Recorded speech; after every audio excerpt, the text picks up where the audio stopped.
தலைகளை தாழ்த்தி நாம் ஜெபிப்போம். உயரமும் உன்னதமுமான சிங்காசனத்தில் வீற்றிருக்கும் தேவனே, இந்த நேரத்தில் உம்முடைய சமூகத்திலே வருகிறோம். உம்முடைய வார்த்தையானது இருபுறம் கருக்குள்ள எந்த பட்டயத்திலும் கருக்கானதும் ஆவியையும் ஆத்மாவையும் பிரிக்கத்தக்கதாக உருவ குத்துகிறதாயும் இருக்கிறது. உமக்கு முன்பாக மறைவானது ஒன்றுமில்லை ஆண்டவரே. உமக்கு முன்பாக அனைத்தும் வெளியரங்கமாகவும் நிர்வாணமாகவும் இருக்கிறது. உமக்கே நாங்கள் கணக்கு ஒப்புவிக்க வேண்டும். இந்த வார்த்தைகள் எங்களுடைய இருதயத்தின் ஆழத்தில் பதியட்டும். வாழ்க்கையை மாற்றும் வார்த்தையாக இருக்கட்டும். இயேசுவின் மூலம் ஜெபிக்கிறோம் ஜீவனுள்ள நல்ல தகப்பனே, ஆமென். உட்காரவும்.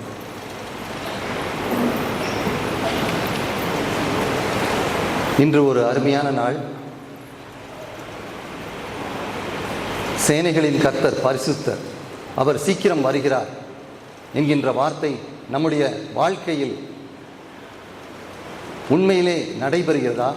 இயேசு கிறிஸ்துவானவர் வருகிறேன் என்று சொல்கிற தேவனை சந்திக்க நீங்கள் ஆயத்தமா என்கின்ற இந்த செய்தியை இன்று பார்ப்போம். உங்களிடத்தில் 3 கேள்விகளை வைக்க விரும்புகிறேன். முதலாவது கேள்வி, உங்கள் கர்த்தராகிய இயேசு கிறிஸ்து அவரை சந்திக்க நீங்கள் ஆயத்தமா? இன்று நாம் யோசித்து பார்ப்போம். இப்பொழுது அரசியல் சூழலிலே அநேக அன்சர்டனிட்டிஸ் இருக்கிறது. ரஷ்யா யுக்ரைன் வார் நடந்து கொண்டிருக்கிறது. நார்த் கொரியா, சைனா, இஸ்ரேல், இன்னும் பல நாடுகளும் போருக்கு ஆயத்தமாக இருக்கிறது. ஈவன் நியூக்ளியர் வார் வந்துவிடுமோ என்ற பயத்திலும் அச்சத்திலும் மக்கள் இருக்கிறார்கள். மக்களை நாம் 2 விதமாக பிரிக்கலாம். ஒரு குரூப் ஆஃப் மக்கள் இந்த வாழ்க்கைக்கு பின் நித்திய ஜீவன் உண்டு என்று நம்புகிற மக்கள். இன்னும் அநேக பெரிய கூட்ட மக்கள் நித்திய ஜீவன் இல்லை என்று மறுதலிக்கிற மக்கள். இதே போன்ற அன்சர்டனிட்டி 1980களிலும் நடந்தது. அப்பொழுது நாம் மரித்து விடுமோ, மரித்த பின் என்ன நடக்கும் என்கின்ற ஒரு பயத்திலும் பீதியிலும் மக்கள் இருந்தார்கள். இப்படி இழுக்கும் பொழுது 1980களில் ஒரு செக்குலர் சாங் இந்த உலகத்தை கலக்கியது. அதனுடைய சில வரிகளை மட்டும் நான் வாசிக்கிறேன். Let us live in style, let us live for a while. Heaven can wait. We are only watching the skies, hoping for the best but expecting the worst. Are you going to drop a bomb or not? Let us die young or let us live forever. We don't have the power, but we never say never. Sitting in the sandpit, life is a short trip. Music is for sad men. Forever young, forever young. I want to be forever young. Do you really want to live forever? ஆம் பிரியமானவர்களே, மனித பிறந்த ஒவ்வொருவருக்கும் இருக்கிற கேள்வி eternity என்கின்ற வார்த்தை தான் மனிதனின் மனதில் இருக்கிறது. என்றென்றைக்கும் நாம் வாழுவோம் என்கின்ற ஒரு ஆழ்ந்த தாக்கம் எல்லாருடைய மனதிலும் இருக்கிறது. அது ஆஸ்திரேலியாவில் உள்ள ஒரு மனிதனை பற்றி கேள்விப்பட்டிருப்பீர்கள். இட்டர்னிட்டி என்று அவர் உயரமான இடங்களிலும் பெரிய பெரிய கட்டடங்களிலும் காலையிலே எழுதி போட்டிருந்தார் என்ற செய்தியை பல வருடங்களுக்கு முன்பு வாசித்திருக்கிறோம். இந்த இட்டர்னிட்டியை ஆண்டவர் நம்முடைய ஆத்துமாவிலும் ஆவியிலும் கொடுத்திருக்கிறார். ஏனென்றால் நம்முடைய ஆத்துமா சாவதில்லை. நாம் சதாகாலமும் உயிரோடு இருக்கப் போகிறோம். ஆனால் கேள்வி, நாம் பரலோகத்தில் நாம் மீதி நாட்களை கழிக்கப் போகிறோமா அல்லது புறம்பான இருளில் இருக்கப் போகிறோமா என்கிறதான் கேள்வி. இப்பொழுது நம்ம எல்லாருக்கும் தெரிந்தது போல எகிப்சியன் மம்மீஸ் பற்றி நீங்கள் கேள்விப்பட்டிருப்பீர்கள். கிறிஸ்துவுக்கு முன் சுமார் 2600 ஆண்டுகளுக்கு முன்பாக எகிப்சியன் மன்னர்கள் இறந்தவர்கள் உடலை பதனிட்டு அதை பத்திரப்படுத்தி வைத்திருந்தார்கள். அவர்களுடைய நோக்கம் என்னவென்றால், இறந்தவர்களுடைய ஆவியும் ஆத்மாவும் அலைந்து திரிந்து அந்த உடல் சேதப்படுத்தாமல் இருந்தால் அங்கே அடைக்கலம் புகும் என்கின்ற ஒரு மாயமான ஒரு கூற்றை நம்பிதான் அவர்கள் செய்திருந்தார்கள். மீண்டும் இதே போன்ற காரியங்கள் 1960களிலே யுஎஸ் போன்ற பெரிய மேலை நாடுகளிலே தலைவிரித்தாடியது. அப்பொழுது இறந்தவர் உடலை பாதுகாப்பாக வைத்து பல வருடங்கள் கழித்து உயிர்த்தெழ செய்ய முடியுமா?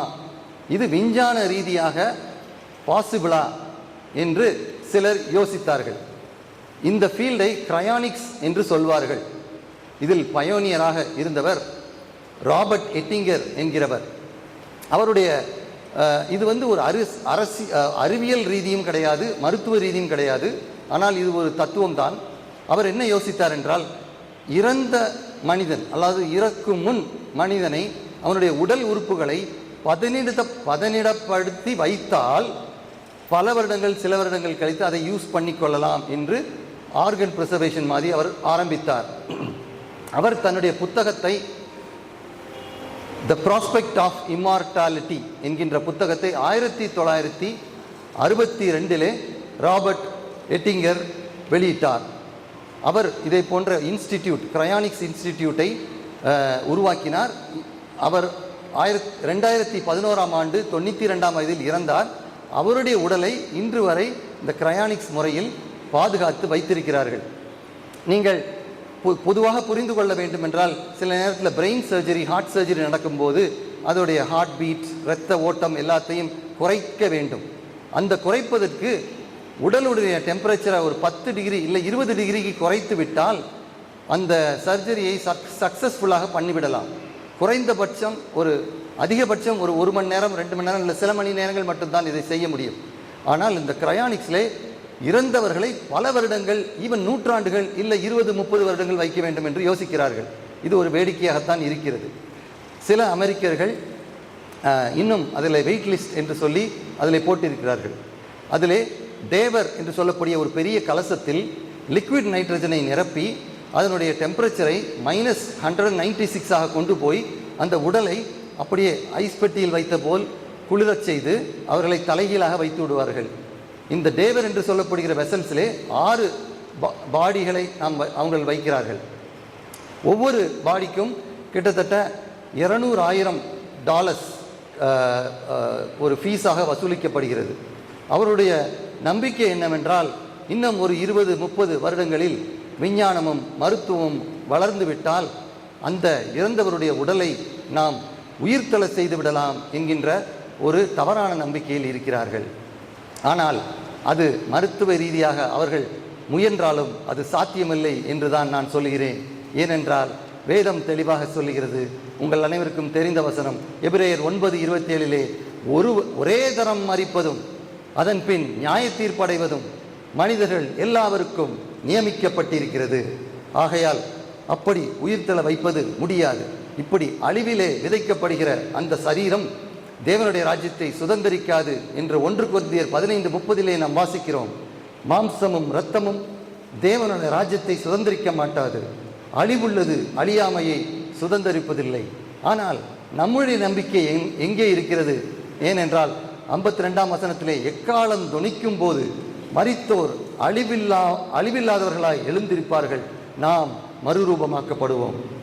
ஆம், அப்பொழுதுதான் நம்மால் சொல்ல முடியும், மரணமே உன் கூரெங்கே, பாதாளமே உன் ஜெயம் எங்கே. சில வருடங்களுக்கு முன்பாக நீங்கள் திருநெல்வேலி மாவட்டத்திலே ஒவ்வொரு இடத்திலும் செல்லும் போதும் தேவ வசனத்தை சிவத்திலும் மற்ற இடங்களிலும் எழுதியிருப்பார்கள். இதிலே பயனீராக செயல்பட்டு வந்தவர் ஜீவ வார்த்தை பாக்கியார். அவர் இப்பொழுது நம்மிடம் இல்லை. ஆனாலும் கார்த்திக் நரசிங்கம் பக்கத்திலே எழுதப்பட்டிருந்த ஒரு வசனம் என்னை வெகுவாய் எச்சரிக்கை செய்தது. அந்த வசனம் என்னவென்றால், உன் தேவனாகிய கர்த்தரை சந்திக்க ஆயத்தப்படு என்கின்ற வசனம்.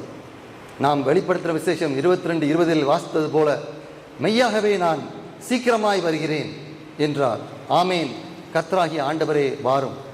இப்பொழுது நான் கேட்கிற கேள்வி என்னவென்றால், இயேசு கிறிஸ்துவானவர் பிதாவாகிய தேவன் இன்று உங்கள் வீட்டுக்கு வந்தால் அவரை சந்திக்க நீங்கள் ஆயத்தமா? உங்களிடத்தில் உட்கார்ந்து உங்கள் வாழ்க்கையை பற்றின விஷயங்களை பேசி உங்களுக்குள்ள காரியங்களை அவர்கள் கேட்டால் உங்களால் சொல்ல முடியுமா?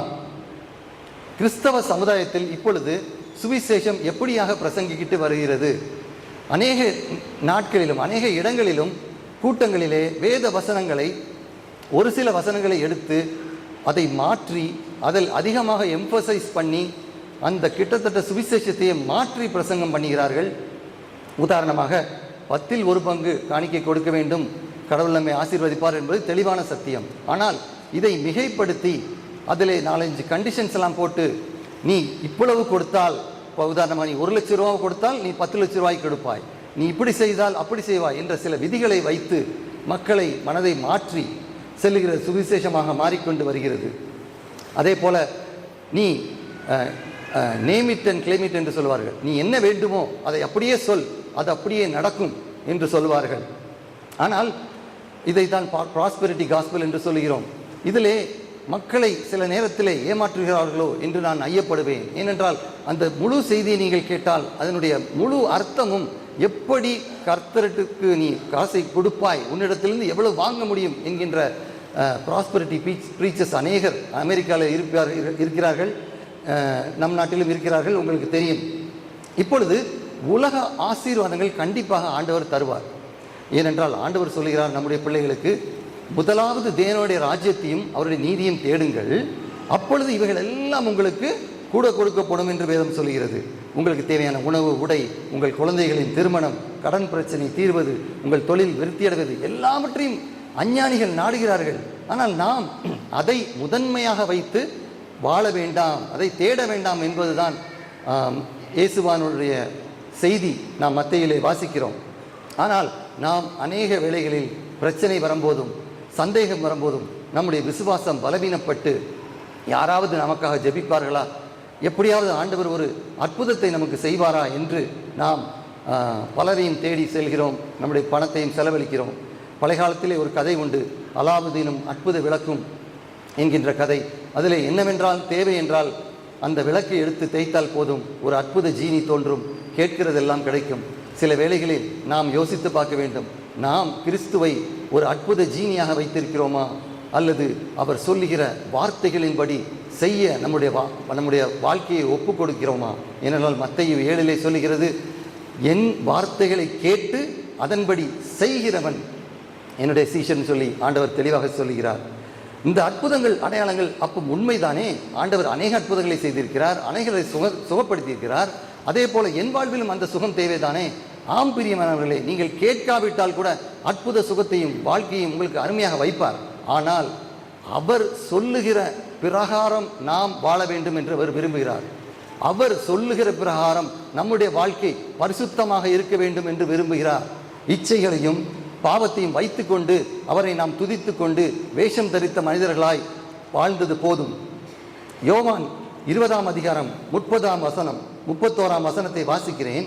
எதற்காக இந்த அற்புதங்களை இயேசு செய்தார்? மத்தேயு, மார்க்கு, லூக்கா, யோவானில் எழுதப்பட்டிற அற்புதங்கள் எதற்காக என்பதை சம்மரி பண்ணி இந்த வசனங்களிலே சொல்கிறார். அநேக அற்புதங்களை இயேசு தமது சீஷர்களுக்கு முன்பாக செய்தார். இயேசு தேவனுடைய குமாரனாகிய கிறிஸ்து என்றும் நீங்கள் விசுவாசிக்கும்படியாகவும் விசுவாசித்து அவருடைய நாமத்தினால் நித்திய ஜீவனை அடையும்படியுமாகவும் இவைகள் எழுதப்பட்டிருக்கிறது. நாம் நன்றாக நேற்று அசனப்படியை கொண்டாடினோம். அநேக மக்கள் வந்திருந்தார்கள். மிகவும் சந்தோஷமான விஷயம்தான். நான் உள்ளே உட்கார்ந்து பாடல்கள் குழுவினர் பாடலை ரசித்து கொண்டிருந்தேன். அப்பொழுது மிகவும் அருமையாக வயலின் வாசித்து ஒரு சகோதரி நமக்கு தெரிந்த ஒரு பாடலை பாடினார்கள். இதை நான் வேடிக்கையாக சொல்கிறேன். குளிரும் பனியும் கொட்டிலே கோமகனோ தொட்டிலே ஆராரோ ஆராரோ ஆரீராரோ, நமக்கு அனைவருக்கும் தெரிந்த பாடல். இந்த பாடல் கேட்கும் போதே இனிமையாக இருக்கிறது, நமக்கு தூக்கம் வருகிறது. ஆனால் நான் கேட்கிற கேள்வி, இயேசு கிறிஸ்துவை நம்முடைய வாழ்க்கையில் இன்னும் குழந்தையாகத்தான் இருக்கிறாரா? உங்கள் வாழ்க்கையில் அவர் குழந்தையாகவே இருக்கிறாரா? இன்னும் அவரை அன்றாக பாட்டு பாடி தாலாட்டி தூங்க வைத்துவிட்டு உங்களுக்கு வேண்டிய காரியங்களை சுயத்திலே நீங்கள் செய்து கொண்டிருக்கிறீர்களா என்று கேட்கிறேன். ஏனென்றால் கடைசி நாட்களில் மனிதர்கள் எப்படி இருப்பார்கள் என்று நீங்கள் 2 தீமோத்தேயு 3:19 நீங்கள் வாசித்தால் தெரியும். அநேகர் பணப்பிரியர், சுயத்தை விரும்புகிறவர்கள், தாய் தகப்பனை கீழ்ப்படியாதவர்கள் என்று பார்க்கிறோம். இப்படிப்பட்ட காலகட்டத்தில் நாம் இருக்கிறோம். நம்முடைய வாழ்க்கை மாற வேண்டும். நான் 1984 ஆண்டிலே என்ஜோ காலனியிலே உள்ள சென்ட் ஜோசப் கான்வென்ட்டிலே 5ஆம் வகுப்பு படித்து கொண்டிருந்தேன். அது ஒரு ஸ்ட்ரிக்டான பள்ளி, மிகவும் கண்டிப்பான ஆசிரியர்கள். எதுவும் குறும்பு பண்ணினாலோ அல்லது பேசினாலோ பிரம்பை வைத்து அடி கொடுப்பார்கள். அப்படிப்பட்ட அந்த காலத்தில் உள்ள ஆசிரியர்களுக்காக நான் ஆண்டவரை நன்றி செலுத்துகிறேன். இப்போது உள்ள காலகட்டத்தில் பிள்ளைகளை கண்டிப்பதோ திட்டுவதோ டிசிப்ளின் பண்ணுவதோ இல்லாமல் போய்விடுகிறது. பெற்றோர்கள் கண்டிக்கவில்லை, ஏனென்று தெரியவில்லை. ஆனால் அபியூஸ் என்கிறது ஒரு எக்ஸ்ட்ரீம் ஃபார்ம். அது நம்முடைய கோபத்தினாலும் நம்முடைய சுயத்தினாலும் பிள்ளைகளை பனிஷ் பண்ணுறது. ஆனால் டிசிப்ளின் என்பது கடவுள் கொடுத்த ஒரு வாக்கியம். அதை நாம் கண்டிப்பாக பிள்ளைகளுக்கு செய்து கொடுக்க வேண்டும். இல்லாவிட்டால் அந்த பிள்ளைகள் நன்றாக வளர மாட்டார்கள். ஈவன் போன வாரம் கூட 10ஆம் படிக்கும் ஒரு பையனை டிவியை உடைத்து விட்டான், அம்மா அப்பாவை ஏசுகிறான், படிக்க மாட்டேங்கிறான் என்று என்னிடம் கவுன்சிலிங்க்கு கூட்டிட்டு வந்தார்கள். சரி, போகட்டும். அந்த 84ஆம் ஆண்டு அக்டோபர் மாதம் 31ஆம் தேதி எப்பவும் எங்களுடைய வகுப்பிலே சத்தமே இருக்காது. மிகவும் அமைதியான ஒரு வகுப்பு. ஆனால் ஒரு 11 மணி அளவில் திடீரென்று ஒரு சலசலப்பு. ஆசிரியர்கள் வரவில்லை வகுப்பிற்கு. அங்குமிங்குமாக ஓடுகிறார்கள். திடீரென்று மணி அடித்து விட்டது. என்ன நடக்கிறது என்ன நடக்கிறது என்று சுற்றுமுற்று பார்த்தோம். குண்டு வெடித்தது என்று சொன்னார்கள். எங்களுக்கு ஒன்றும் புரியவில்லை. பிறகு ஸ்கூலிலிருந்து வந்து என் நண்பன் என்னோடு இருந்தான், மகாராஜன் என்கிறவன். அவனுடைய அக்கா எஸ்டிசி காலேஜில் படித்து கொண்டிருந்தார்கள்.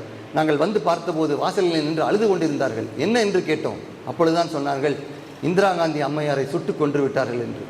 கடைகள் எல்லாம் அடைக்கப்பட்டது. எங்கும் தீ வைப்பு, கலவரம், ஒரு அன்சர்டனிட்டி நிலவியது. இதே போல்தான் ஏசாயா 6ஆம் அதிகாரம் 1 வசனத்திலே நாம் வாசிக்கிறோம், உசியா ராஜா மரணம் அடைந்த வருஷத்தில் என்று. அந்த நேரத்திலே கிட்டத்தட்ட 50 வருடமாக உசியா ராஜா அந்த ராஜாவாக அரியணை ஏறி இருந்தார். அநேக நல்ல காரியங்களை செய்தார். அந்த சிட்டியையே பெரிய கட்டடங்களை கட்டினார். அநேக நீர்ப்பாசன வசதி போன்ற பெரிய காரியங்களை செய்தார்.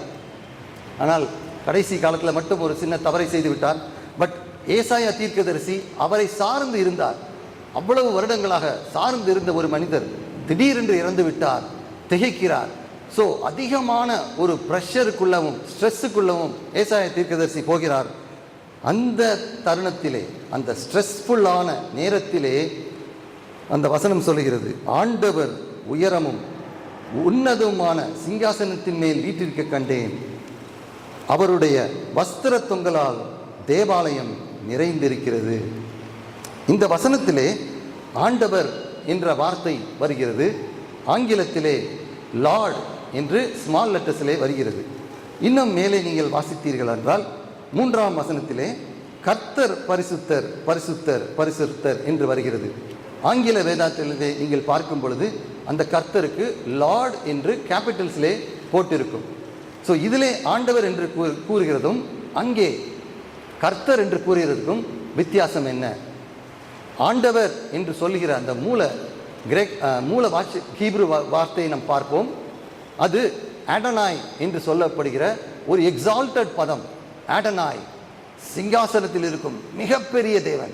ஆடனாய் என்கிறது ஒரு பெரிய மகத்தான ஒரு பதமாக அங்கே கொடுக்கப்படுகிறது. அதே நேரத்தில் கர்த்தர் என்று சொல்லுகிற பதம் யெகோவா, யாஹ்வே என்று சொல்லுகிற மூல வார்த்தையிலிருந்து வருகிறது. மோசேயுடைய எரிகிற புஷ்லே ஆண்டவர் தெரின்பட்டார். அந்த யாஹ்வே, இருக்கிறவராகவே இருக்கிறேன் என்று சொல்லுகிற யாஹ்வே. ஸோ இந்த பிரச்சனைக்குரிய நேரத்திலே திடீரென்று ஏசாயாவுடைய கண்கள் திறக்கப்படுகிறது. அவர் அங்கே பார்க்கிறார், பெரிய ஒரு சிங்காசனத்திலே வீற்றிருக்கும் தேவனை காண்கிறார். அவ்வளவு மகத்துவமான இடத்திலே உட்கார்ந்திருக்கும் தேவனை பிரச்சனைக்குரிய நேரத்திலே ஏசாயா தீர்க்கதரிசி காணுகிறார். நம்முடைய வாழ்க்கையிலும் பெரியமானவர்களே, சில நேரங்களில் தாங்க முடியாத மனவலி நம்முடைய வாழ்க்கையிலே வருகிறது. இதை என்னால் மேற்கொள்ள முடியவில்லை என்ற அளவு பிரச்சனைகள் வரலாம். அந்த தருணம் தான் ஒரு கோல்டன் ஆப்பர்ச்சுனிட்டி என்று சொல்வேன். அந்த நேரத்திலே உங்களோட வாழ்க்கையிலே 2 விதமாக நடக்கலாம். ஒன்று, தேவனை நோக்கி நீங்கள் செல்லலாம், அல்லது தேவனை விட்டு விலகி செல்லலாம். பல வருடங்களுக்கு முன்பு சிக்மண்ட் ஃப்ராய்ட் என்று ஒரு ஃபாதர் ஆஃப் சைக்கோ அனாலிசிஸ் என்று சொல்லப்படுகிறவர் ஒருத்தர் இருந்தார். அவர் அநேக கவுன்சிலிங்கும் அநேக முறைகளையும் வகுத்து கொடுத்தவர்.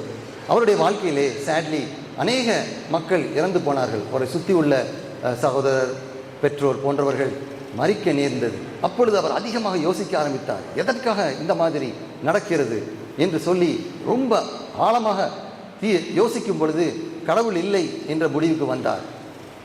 அவருடைய கடைசி காலங்களிலே ஒரு கொடூரமான கேன்சர் வியாதியால் வாயிலே உள்ள புற்றுநோயால் அவர் தாக்கப்பட்டார். அப்பொழுது அந்த காலத்திலே அனஸ்தீசியா ரொம்ப நன்றாக இருக்காது. அதனால் அந்த கேன்சர் கட்டியை எடுப்பதற்காக அரைகுறையாக அனஸ்தீசியா கொடுத்து கிட்டத்தட்ட 33 முறை அவர்களுக்கு சர்ஜரி செய்தார். அவர் போதும், இந்த உலகம் எனக்கு வேண்டாம், இந்த கடவுளும் இல்லை என்று மிகவும் துக்கித்து தன்னுடைய நண்பர் மார்க் ஷுவர் என்பவரை அழைத்து எனக்கு யூத்தனேஷியா என்று சொல்லப்படுகிற ஊசியை போட்டு என்னை கொன்று விடுங்கள் என்று அவர் மரிக்கிறார். ஆனால் அதே நேரத்தில் பாருங்கள், அதை காட்டிலும் அதிக வேதனையில் துக்கத்திலும் இருந்த யோபுவை பற்றி நாம் வாசிக்கிறோம். வேதம் நமக்கு கொடுக்கப்பட்டிருக்கிறது இறைவனால். வேத புத்தகத்தில் முதலாவது கொடுக்கப்பட்ட புத்தகம் ஆதியாகமம் இல்லை. முதலாவது ஆண்டவர் நமக்கு கொடுத்த புத்தகம் யோபு புத்தகம்தான். ஏனென்றால் வாழ்க்கை முறையை நீங்கள் கற்றுக்கொள்ள வேண்டுமென்றால் முதலாவது நீங்கள் தெரிந்து கொள்ள வேண்டியது, வாழ்க்கையில் வேதனைகள் உண்டு, ஆனால் அதன் வழியாக தேவனுடைய கரத்தை பிடித்து நடக்க கற்றுக்கொள்ள வேண்டும் என்கின்ற முக்கியமான செய்தியை யோபு என்ற பக்தன் மூலமாக ஆண்டவர் கொடுத்தார். யோபுவுடைய பிரச்சனைகளில் மனம் தாங்க முடியாமல் ஒரே நாளில் அனைவரும் இறந்து போனார்கள். சொத்து சுகங்களை இழக்கிறான். மனைவி கூட அவனை தூஷிக்கிறாள். தன்னுடைய உடம்பில் கூட பருக்களால் பாதிக்கப்பட்டு யோசித்து பாருங்கள், இப்படி ஒரு பரிதாபமான வேதனையான ஒரு நிலையிலே யோபு இருக்கிறான். ஆனாலும் அவன் ஆண்டவரை தூஷிக்கவில்லை. ஆனால் மாறாக அவன் அடுக்கடுக்காக 122 கேள்விகளை வைக்கிறான் ஆண்டவருக்கு முன்பாக. ஏன் இப்படி நடந்தது? எதற்காக நடக்கிறது? உங்களுடைய வாழ்க்கையிலும் அநேக பிரச்சனைகள் வரும்போது நீங்கள் அதிகமாக கேட்க கேள்வி, ஏன் எனக்கு நடக்கிறது? நான் தேவாலயத்துக்கு செல்கிறேன், நான் தசமபாகம் கொடுக்கிறேன், நான் தேவனோடு கூட இருக்கிறேன், எதற்காக இந்த வேதனை? ஏன் அவர் சுகமளிக்க மாட்டேங்கிறார் என்று கூட நீங்கள் கேட்டிருக்கலாம். ஆனால் அதற்கு பதில் வராது. வேதத்தில் அதற்கு பதில் இல்லை. ஆனால் ஒரே ஒரு வார்த்தை தான், அவர் உங்கள் வலது கரத்தை பிடித்து நீ பயப்படாதே, நான் உன்னுடனே இருக்கிறேன் என்று சொல்லி உங்களை நடத்தி கொண்டிருக்கிறார். அந்த விசுவாசம் தான் உங்களை நடத்தி செல்லும். யோபு புலம்பி முடித்த பின் 38ஆம் அதிகாரத்திலிருந்து 4 அதிகாரங்கள் ஆண்டவர் பேசுகிறார். ஆண்டவருடைய பிரசன்னம் வருகிறது. அதனால் தான் சொல்கிறேன், இப்படி போன்ற ஸ்ட்ரெஸ்ஃபுல் சிச்சுவேஷன் தான் உங்களுடைய golden opportunity to come close to God. உன் தேவனை சந்திக்க ஆயத்தப்படு என்று சொல்லும் பொழுது மரணத்துக்கு பின் சந்திக்கும்படியாக நான் கேட்கவில்லை. இந்த வாழ்க்கையிலே, இந்த பூமியிலே உங்களால் சந்திக்க முடியுமா? உங்களால் அவரோடு நடக்க முடியுமா? ஆண்டவர் அடுக்கடுக்காக தன்னுடைய கிரியேஷனை பற்றியும் படைப்பை பற்றியும் 77 கேள்விகளை கேட்கிறார். ஆண்டவர் பெருங்காற்றிலிருந்து அவனுக்கு உத்தரவு கொடுக்கிறார். அதே போன்ற அனுபவம் உங்களுக்கு இருக்கிறதா என்று நான் கேட்டுக்கொண்டிருக்கிறேன். அவரை பார்த்த மாத்திரத்தில் யோபு போய், ஆண்டவரே எனக்கு ஏன் இந்த பிரச்சனை என்று கேட்கவில்லை. அவரை பார்த்த பிரசனத்திலே உருகி போனான். அவன் சொல்கிறான், நான் என் கைகளை எடுத்து என் வாய்களை பொத்தி நான் அமைதியாக இருக்கிறேன், ஏனென்றால் என் கண்கள் தேவனை கண்டது என்று சொல்கிறான். அப்படிப்பட்ட அனுபவம் நமக்கு தேவை. அப்படிப்பட்ட அனுபவத்தின் மூலம்தான் பாவமான இந்த உலகத்தில் ஆண்டவரை நோக்கி நாம் செல்ல வேண்டும்.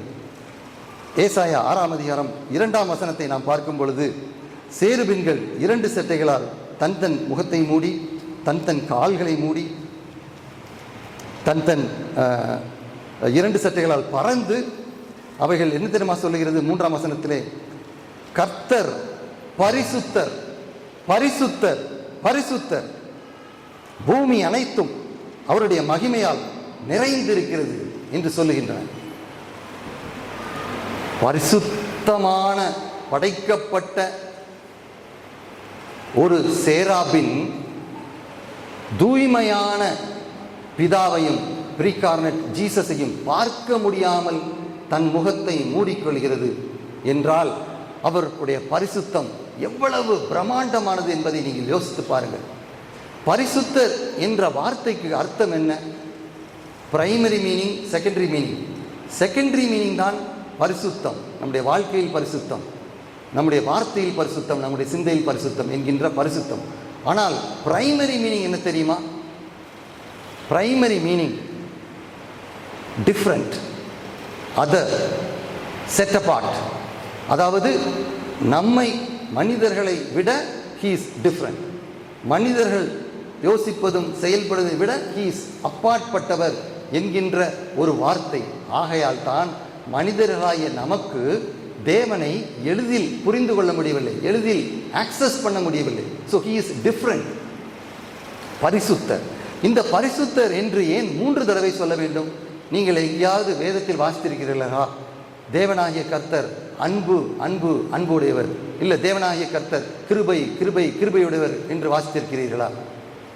நீங்கள் ஒரு எஸ்ஸை எடுக்க வேண்டுமானால் அதோடைய ஹெட்டிங்கை நீங்கள் என்ன செய்வீர்கள்?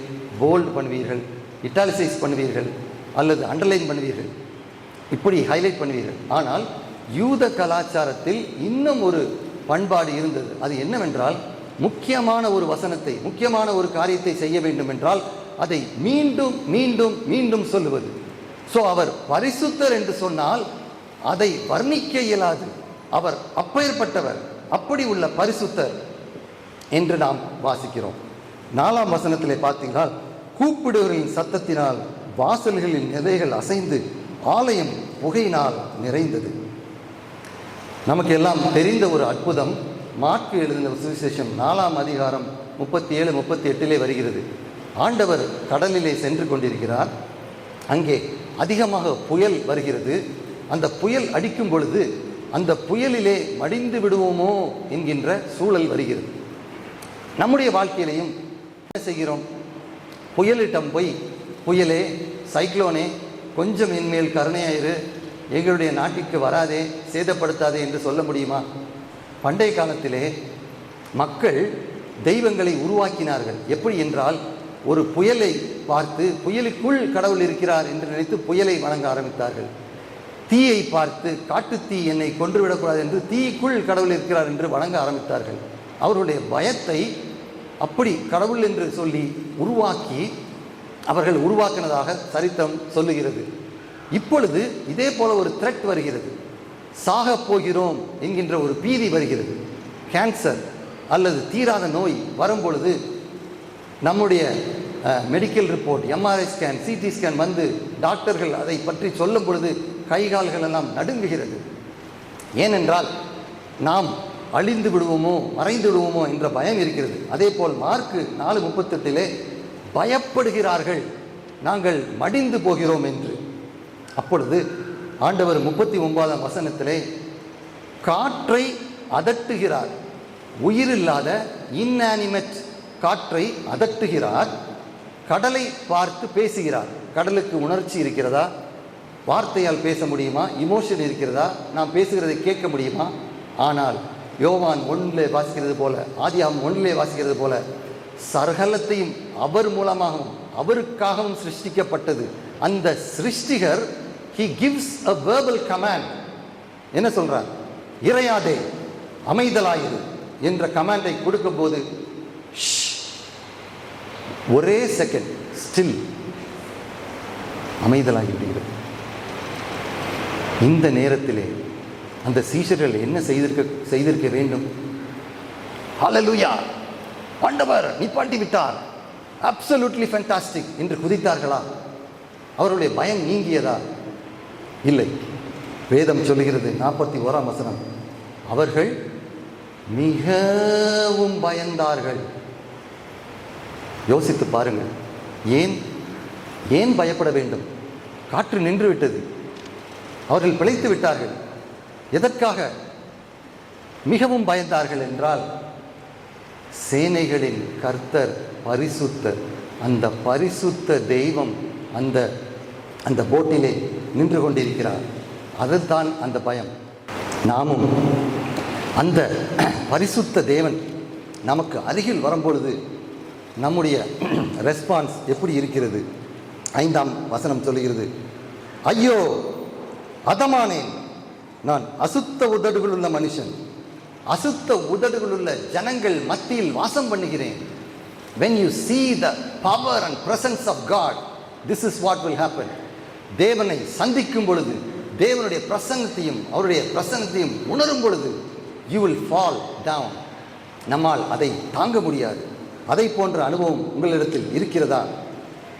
ஸோ நான் வைக்கிற 2வது கேள்வி, தேவனை நீங்கள் கண்டு கொண்டீர்களா?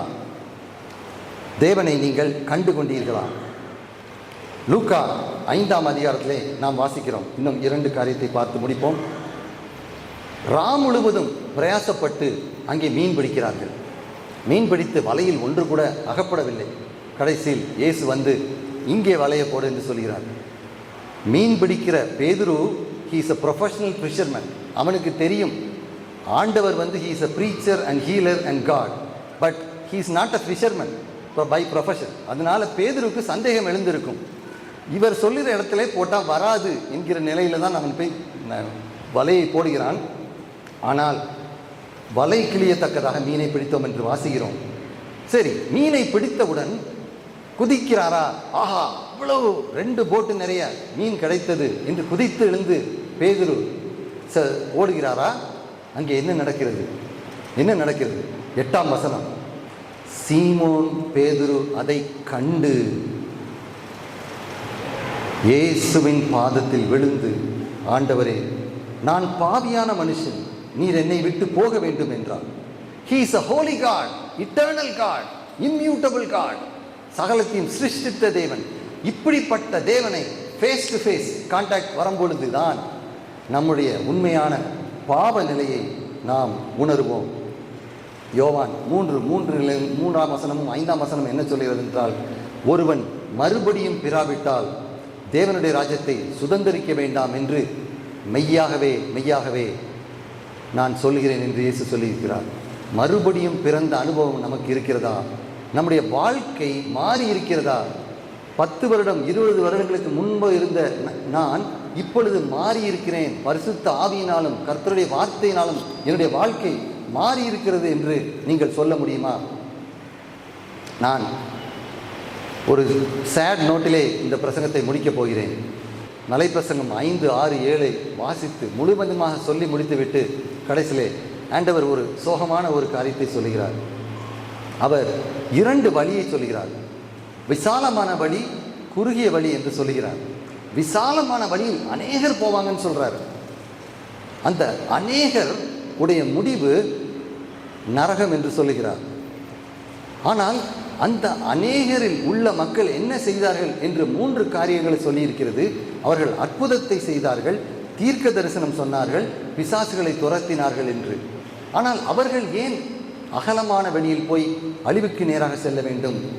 ஏனென்றால் அவர்கள் பரிசுத்த ஆண்டவரை காணவில்லை இந்த உலகத்தில். ஆனால் சிலருடைய வாழ்க்கை சிலுவையை சுமந்து நீதிக்காக நின்று கனியை கொடுக்கும் ஒரு வாழ்க்கையாக இருக்கிறதா? ஆண்டவருடைய ஆவியானவர் உங்களை மறுபடியும் பிறக்கச் செய்திருக்கிறாரா? அவர் உங்களை கனி கொடுக்க செய்திருக்கிறாரா? உங்கள் வாழ்க்கையை மாற்றி இருக்கிறாரா? சிலுவையை சுமக்கும் அனுபவம் இருக்கிறதா? கண்ணீர் சிந்தும் அனுபவம் இருக்கிறதா? இதைத்தான் ஆண்டவர் மறுரூபமாக்கப்பட்ட ஒரு வாழ்க்கை என்று சொல்லுகிறார்.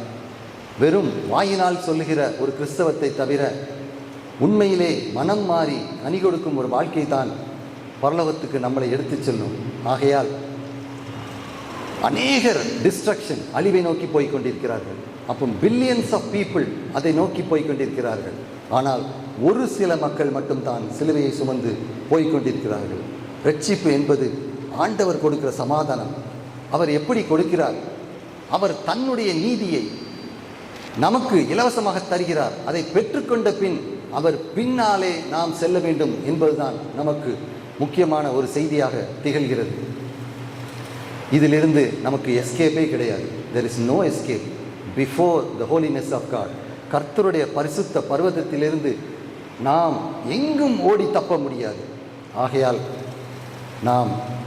நான் உங்களை ஐ பெக் யூ, நான் உங்களை அதிகமாக நான் கேட்டுக்கொள்கிறேன், மறுரூபம் ஆக்கி கொண்டே இருக்கிறீர்களா? பாவ வாழ்க்கையிலிருந்து விடுதலை கிடைத்து கொண்டே இருக்கிறதா?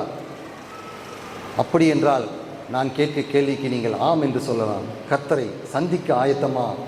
ஆம் என்று சொல்லலாம். ஆண்டவராகிய கிறிஸ்துவை கண்டீர்களா என்று சொன்னால் ஆம் என்று சொல்லணும். ஆண்டவருடைய பிரசன்னத்தில் அதிக பயம் அடைந்தீர்களா என்று சொன்னாலும் ஆம் என்று சொல்லணும். தலை வணங்கி ஜெபிப்போம். உயரமும் உன்னதமுமான சிங்காசனத்தில் வீற்றிருக்கும் தேவனே, நீர் பரிசுத்தர், நீர் பரிசுத்தர், நீர் பரிசுத்தர். உம்மை எங்களால் காண முடியாது. ஆனால் உம்முடைய பிரசன்னத்தை நாங்கள் காண வேண்டும். நீர் மக்களுக்கும் தேவனுக்கும் இடையில் சிலுவையில் இரத்தம் சிந்து எங்களுக்காக மீட்பை உண்டாக்கி இருக்கிறீர். திரைச்சிலை கிழித்து you have given us access to the holy of holies. ஆண்டவரே, அந்த பரிசுத்த பர்வதத்தில் இந்த பூமியில் வாழும் பொழுதே அந்த அனுபவங்கள் எங்களுக்கு நிஜமாகட்டும். பாவத்தை வெறுக்கிற மனம் எங்களுக்கு வரட்டும். எங்களை நெருங்கி சுற்றி இருக்கும் அதிகமான பாவமும் பாரமும் நாங்கள் தள்ளிவிட்டு எங்களுக்கு நியமிக்கப்பட்ட ஓட்டத்தில் ஓடுவதற்கான பலத்தை நீர் தாரும். ஆண்டவரே, எங்களை ஆசீர்வதியும். எங்கள் குறை கஷ்டங்களை நீக்கி எங்களை மறுரூபப்படுத்தும். உம்மோடு உமக்கு பின்பாக சிலுவை சுமந்து சந்தோஷமாக வரவும் எங்களுக்கு பலன் தாரும். இயேசு கிறிஸ்துவின் மூலம் ஜெபிக்கிறோம் ஜீவனுள்ள நல்ல தகப்பனே, ஆமென்.